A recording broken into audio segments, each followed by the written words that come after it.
Guys, welcome back to Relax Running. Tyson Popplestone here. Now, today I wanted to take you through a technique analysis of world record holder at the time of recording, David Rudisha. This is an 800 meter race from a Diamond League, I'm pretty sure, of his back in 2011. Now, the reason I've chosen David Rudisha as the bloke to give a technique analysis of today is because I put him within or amongst three other athletes who I consider to have the best techniques in the history of distance running: Hisham El Garouj, Eliud Kipchoge, and himself. There's a few things I want to focus on here. Firstly, just things that he's doing well. He's obviously a tall, lanky, rangy athlete, and that's beautiful for this analysis because it really exaggerates or accentuates a few of the things that we're trying to develop in our own running. The other thing I like about this is there's a nice contrast between himself and a number of athletes. Some of the athletes like Tanguy, who is his pacemaker there, Sammy Tanguy, starts to tense up about 450 meters in, which we'll have a look at. But I also wanted to have a look at how Rudisha handles the pressure, the tension that comes with not only leading a race, but the fatigue that comes towards the end of a race.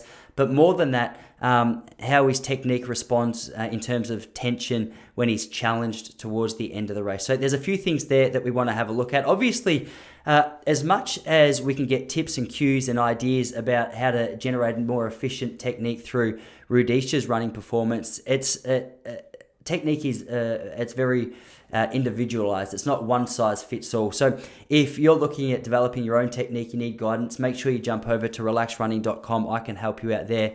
But in the meantime, let's have a look at a few things that I think Rudisha is doing incredibly well that we can apply in some capacity to our own running. All right, let's go. So they're just about to go through 400 meters here. 49.6 is incredibly quick. You can see that's quick because the pacemaker's working very hard. Just as a start point, Sammy here, don't want to pick on him, but he's obviously not in the race to win it. He's there to help David. But the pace is so fast, fatigue started to kick in for him. So you can see that he started to throw around his upper body here. There's a lot of tension through his jaw, tension through his shoulders. You can see that because there's an over-rotation going on in his upper body, where Rudisha, on the other hand, who's obviously the favourite for this race, one of the best athletes in the world already at this time, he's incredibly relaxed.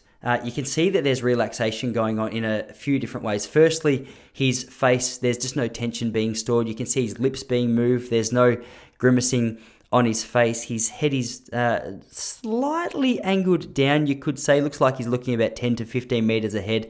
No tension whatsoever through his shoulders. And this is a really important thing to notice, because one of the first things to go in our running technique when we start to feel tired, when we start to feel tension, and when we start to panic about what it is that we're experiencing is our physical body matches our emotional state. We start to tense up, we start to feel a little bit rigid, and as a result, that tension limits our ability to absorb oxygen as a first point. And more than that, when you're tense like this, your arm swing, your ability to swing through your arms freely is limited. Now, if that's limited and you're starting to rock your upper body, obviously that throws off your lower body. So it's a really inefficient use of that energy. I think what's even more impressive here is Rudisha's at the front of a pack with 300 meters left to go. He doesn't know how the other athletes are feeling. Obviously, this is a racing style that he's comfortable with. He won in a world record time the London Olympics like this. But so often when you're out in front, there's no pacemaker anymore. It's all up to you to do the work. That tension can store up. But you can see here, there's just no tension to be seen in his upper body. Look at that arm swing. There's a really strong arm swing through his arms. His hands are relaxed. His lower arms are relaxed.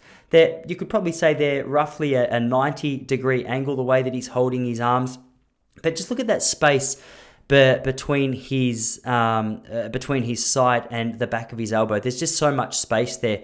Often in this situation, you'll see tension through the hands. He could be running with eggshells in his hand and they wouldn't be damaged at this point because he's just so relaxed. However, Abu Bakr Kaki, still relatively relaxed. You can see there's a little bit of a rotation through his upper body there in contrast to Rudisha, but you can't really complain about that. Rudisha, he's not overly tall, as there's a comment saying run tall. He's not overly tall and just bouncing up and down. He's also not leaning too far forward. He's got a nice center of mass. You can see that the center of his mass is nicely over the midfoot through his stride. His beautiful long legs just really accentuate what a nice stride looks like. But let's have a look. He's still a couple of 100 meters left to run. We'll watch him as he's challenged more by Abubakar Kaki in second place. You can already see how strong his arm swing is here. But one thing I like even more about this is his arms really kick into action here. So one thing with the athletes that I've mentioned earlier, Hisham Al Garouj, Eliud Kipchoge and Rudisha, is a lot of the time throughout the course of their running, their upper body is almost just going for a ride. There's still a nice arm swing due to the relaxation through their shoulders. There's no tension through their shoulders or upper body.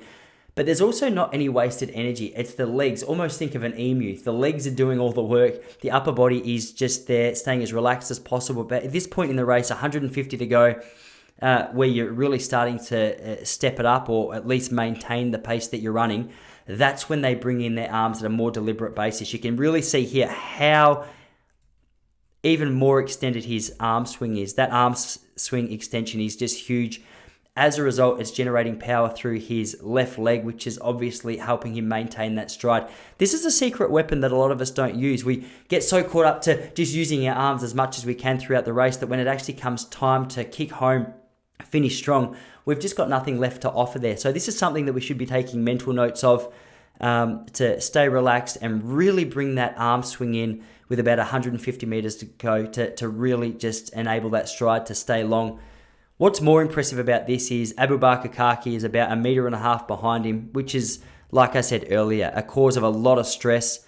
Kaki looks like he even wants to try and come around him here. But Rudisha, he just stays focused on what he can control. You can see he's starting to tire a little bit here, but even in saying that, there's no tension through the shoulders. There's no tension through the elbow. The arm swing's still strong. He could easily throw this race away by just storing up that tension, just over-trying, over-rotating, shortening that stride, but he doesn't. He brings the arms into even more of a stronger capacity. He brings the arm swing in even more powerfully, I should say, with 50 meters to go and allows him to hold on for the win. So there's a few things there that we can take away, but there's a couple of things I would really like to point out to you. First of all, just that focus on the relaxation through the neck, the jaw, the face, the shoulders is something that we can actually develop. It's something that we can focus on. We just have to be aware of it. So how do you start? First of all, if you're out for an easy run, just start asking yourself the question, hey, is there any tension being stored through my arms here, through my jaw, through my neck? Consciously relax it. Obviously, what becomes natural over time is very unnatural at the start. So it's not going to feel normal. It's just like when you learn to touch type at the very start, you feel like you wish you could just go back to your index kind of finger typing. It feels more comfortable at the start, but less efficient over time. So, hey, ask yourself the question as you're jogging, even as you're working hard, how free is my, how relaxed are my shoulders?